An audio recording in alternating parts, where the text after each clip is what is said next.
Hello my dear students, welcome to Dharadeep YouTube channel. ತುಂಬ ದಿನಗಳಿಂದ ನಾವು UG ಆಯುಷ್ನ stray vacancy round option entry ಯಾವಾಗ ಸ್ಟಾರ್ಟ್ ಆಗುತ್ತೆ BMS ಇಂದು ಅಂತ ತುಂಬ ಜನ ಕೇಳ್ತಿದ್ದೀರಿ. ಫೈನಲಿ KA ದವರು ಇವತ್ತು ಸ್ಟ್ರೇ ವೇಕೆನ್ಸಿ ರೌಂಡ್ ಆಯ್ಕೆಯ ಎಂಟ್ರಿ ಲಿಂಕನ್ನು ಕೊಟ್ಟಿದ್ದಾರೆ. 6ನೇ ತಾರೀಕು ಇವತ್ತು ಹೈಕೋರ್ಟಲ್ಲಿ ಕೇಸ್ ನಡೀತಿರೋ ಕಾರಣದಿಂದ MBBS ಮತ್ತು BDS ಮಾಪಪ್ ರೌಂಡ್ ಸ್ವಲ್ಪ ಡಿಲೇ ಆಗ್ಬೋದು ಅನ್ನೋ ಕಾರಣಕ್ಕೆ UG ಆಯುಷಿಂದು ಸ್ವಲ್ಪ ಸೀಟ್ಗಳಿದ್ದಾವೆ. ಈಗಾಗಲೇ ತಾತ್ಕಾಲಿಕ ಸೀಟ್ ಮ್ಯಾಟ್ರಿಕ್ಸನ್ನು 25ನೇ ತಾರೀಕು ಅಕ್ಟೋಬರ್ ಕೊಟ್ಟಿದ್ದರು.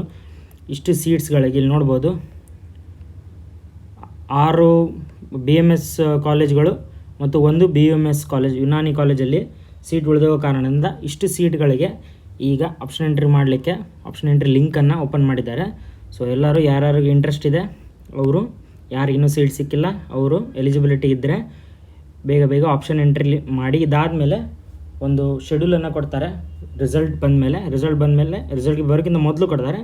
ರಿಸಲ್ಟ್ ಬಂದಮೇಲೆ ಪೋಸ್ಟ್ ಅಲಾಟ್ಮೆಂಟ್ ಶೆಡ್ಯೂಲ್ ಅಂತ ಕೊಡ್ತಾರೆ. ಯಾವಾಗ ಫೈನಲ್ ಕಾಲೇಜ್ ಅಡ್ಮಿಷನ್ ಆಗಬೇಕು ಅದರದ್ದೆಲ್ಲ ಶೆಡ್ಯೂಲನ್ನು ಕೊಡ್ತಾರೆ. ಸೊ ಇಷ್ಟು ಈವರೆಗಿನ ಸುದ್ದಿ ಆಗಿತ್ತು. Thank you for watching the video.